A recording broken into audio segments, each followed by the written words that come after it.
Prime Minister Narendra Modi will not travel to Portugal for the Indian-EU summit next month in the view of COVID-19 situation, and the meeting will be held virtually.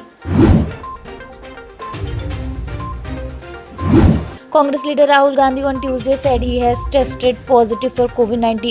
After experiencing mild symptoms, I have just tested positive for COVID, the former Congress president said.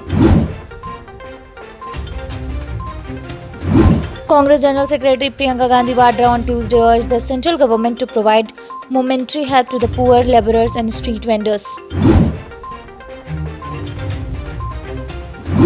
Defence Minister Rajnath Singh has asked the armed force to extend assistance to state governments in dealing with the raging COVID pandemic, while directing defence PSUs, ordnance factories and DRDO to work on a war footing to provide oxygen cylinders and extra beds to civil administrations in the earliest.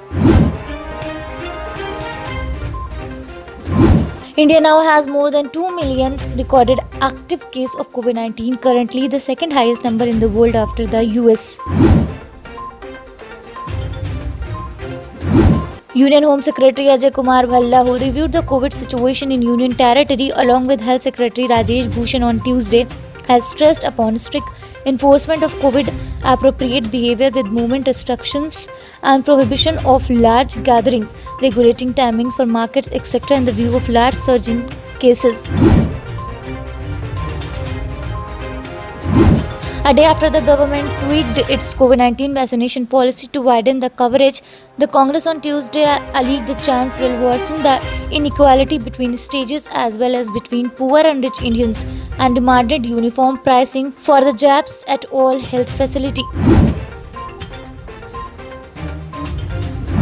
The UGC National Eligibility Test NEET, scheduled to be held for May 2 to 17, has been postponed in view of the COVID-19 pandemic situation, Union Education Minister Ramesh Pokhriyal Nishank announced on Tuesday. The Super Court on Monday stayed the Allahabad High Court order directing week-long lockdown of 5 major cities of Uttar Pradesh.